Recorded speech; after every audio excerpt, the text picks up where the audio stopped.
वैसे तो उत्तर प्रदेश के सोनभद्र जिले में बसे हजारों साल पुराने इस विजयगढ़ किले का इतिहास महाभारत काल से जुड़ा हुआ है। लेकिन यह किला चंद्रकांता किले के नाम से ज्यादा जाना जाता है, क्योंकि यहाँ बने रंग महल में एक जमाने में विजयगढ़ की राजकुमारी चंद्रकांता रहा करती थी। तो अलग अलग समय में यहाँ पर बहुत से राजाओं ने निर्माण कार्य करवाया और अपने हिसाब से इस किले को बेहतर रूप देने की कोशिश की। तो कैमूर पर्वतमाला से घिरे हुए इस 400 फुट ऊंचे इस किले की जगह को किसी जमाने में विजयगिरी नाम से जाना जाता था और यहाँ एक समय में ऋषियों द्वारा तपस्या की जाती थी। तो ऐसा बताया जाता है कि चंद्रगुप्त मौर्य को जब मगध पर आक्रमण करना था तो उन्होंने अपनी सेना को इस किले में विश्राम करवाया था।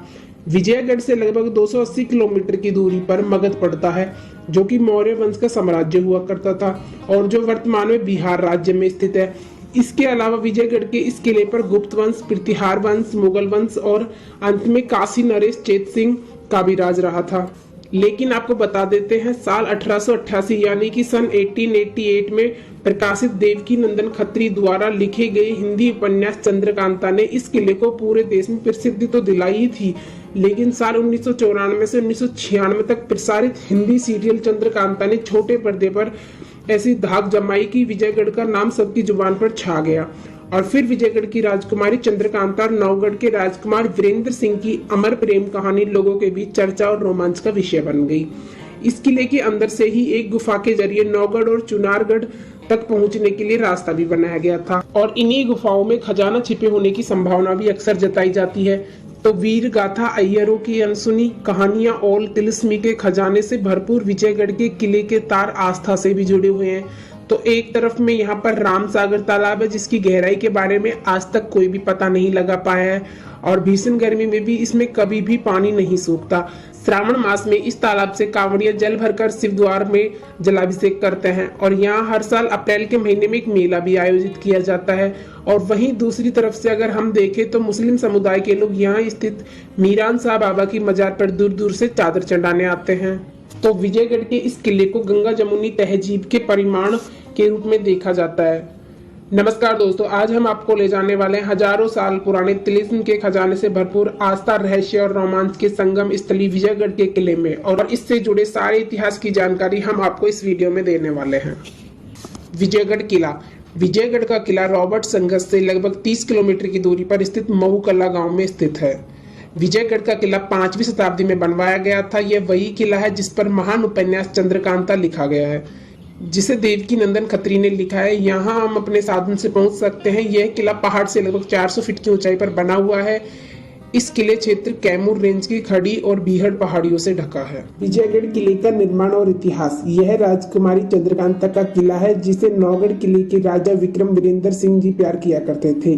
विजयगढ़ किला प्रसिद्ध राणा बाणासुर द्वारा महाभारत के समय में बनाया गया था और 1040 ईस्वी में महाराजा विजयपाल द्वारा पुनर्निर्मित किया गया था। यह बात अभी स्पष्ट नहीं है कि विजयपाल जी एक आहिर या जादौन राजपूत राजा थे। विजयगढ़ किले के अंतिम शासक बनारस के राजा चैत सिंह थे। उन्होंने तब तक शासन किया जब तक कि ब्रिटिश इस बिंदु तक नहीं पहुंच गए। किले को मंत्रमुग्ध माना जाता है और एक किले को इसके नीचे छुपा हुआ कहा जाता है। किले के मुख्य द्वार के पास एक मकबरा है, जिसके बारे में कहा जाता है कि ये सैयद जैन उल अब्दीन मीर साहब के नाम से प्रसिद्ध हजरत मीरन साहब बाबा के नाम से प्रसिद्ध है। मकबरे के पास मीरा सागर और राम सागर नाम से 2 तुंब है जो कभी नहीं सूखते, ऐसे तालाब जिनका पानी कभी नहीं सूखता। सोनभद्र के विजयगढ़ इस दुर्ग में छोटे बड़े मिलाकर कुल 7 तालाब स्थित हैं। इनमें सीता तालाब और राम सरोवर तालाब की एक अलग ही विशेषता है, यह कभी भी सूखता नहीं है। हर साल भारी संख्या में कांवड़िए यहाँ से जल भरकर महादेव के जलाभिषेक के लिए ले जाते हैं। वर्तमान में विजयगढ़ दुर्ग की दीवारें ढहने लगी हैं। लंबे वक्त से इस दुर्ग को प्रशासन की ओर से बचाने का कोई प्रयास नहीं किया गया है। पुरातत्व विशेषज्ञ कहते हैं कि अगर लंबे वक्त तक इस दुर्ग पर ध्यान नहीं दिया गया तो एक दिन यह पूरी तरह धूल में मिल जाएगा। विजयगढ़ किले की विशेषताएं। विजयगढ़ किले में कई पुराने मंदिर हैं और लाल पत्थर के खंभे हैं, जिनमें समुद्रगुप्त के विष्णुवर्धन के शिलालेख हैं। किला अपने शिलालेखों, गुफा चित्रों, कई मूर्तियों और अपने 12मासी तालाबों के लिए प्रसिद्ध है। किले के परिसर के अंदर 4 तालाब है जो कभी नहीं सूखते। विजयगढ़ का आधा से अधिक क्षेत्र कैमूर रेंज की खड़ी और बीहड़ पहाड़ियों से ढका है। 2 टैंकों के बीच एक महल था जिसे रंग महल के नाम से जाना जाता था, जिसमें कलात्मक रॉक नक्काशी थी और इसे राजकुमारी चंद्रकांता का महल के नाम से भी जाना जाता था। विजयगढ़ किले में आयोजित पर्व। हर अप्रैल में एक मेला आयोजित होता है और विभिन्न धर्मों और संप्रदायों के लोग इसमें शामिल होते हैं। श्रावण के हिंदू महीने में कांवरिया राम सागर से पानी एकत्र करते हैं और फिर शिव द्वार के लिए अपनी पवित्र यात्रा शुरू करते हैं। यह किला भी अघोरी किला और नौगढ़ किला की तरफ जर्जर हो चुका है, जिससे विरासत को बचाने की जरूरत है। ऐसे ऐतिहासिक धरोहर को हमें संरक्षित रखने की जरूरत है। अगर आप भी किसी ऐसी जगहों के बारे में जानते हैं तो कमेंट सेक्शन में जरूर हमें बताएं। खजाने का तिलिस्म। ऐसा माना जाता है कि यहाँ कुछ गुफाएं हैं जिनके जरिए नौगढ़ और चुनारगढ़ के किले तक पहुंचा जा सकता है। कहा जाता है कि गुफाओं का रास्ता खतरों से भरा हुआ है। ये रास्ता तिलिस्म से खुलता है और इसके अंदर खजाना मौजूद है। चंद्रकांता की कहानी। विजयगढ़, नौगढ़ और चुनारगढ़ के बीच चंद्रकांता की कहानी घूमती रहती है। इस कहानी में दो साम्राज्यों के अस्मिता के बीच एक प्रेम कहानी को दर्शाया गया है, जो कि विजयगढ़ की राजकुमारी चंद्रकांता और नौगढ़ के राजकुमार वीरेंद्र सिंह की है। क्रूर सिंह विजयगढ़ के दरबार में शामिल था, जो विजयगढ़ को हथियाना चाहता था।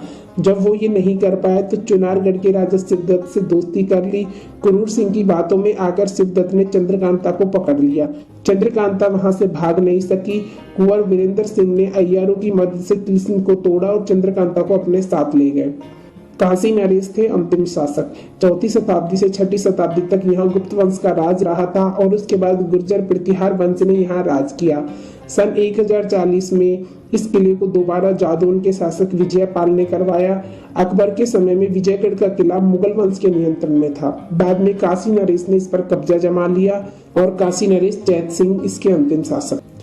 तालाबों के बीच में चंद्रकांता का महल। मीरा सागर और राम सागर के तालाबों के बीच में चंद्रकांता का महल मौजूद है, जिसे रंग महल भी कहा जाता है। इस वक्त पूरे किले की तरह ये भी खंडर में तब्दील हो चुका है। सही देखभाल नहीं होने की वजह से ये ऐतिहासिक विरासत खंडर में तब्दील होती जा रही है। साधु संतों से संबंध। किंवदंतियों में कहा जाता है कि महाभारत काल में बाणासुर नाम राजा ने इस किले को बनवाया था। ऐसा कहा जाता है कि किला बनने से पहले ये जगह विजयगिरी के नाम से जानी जाती थी।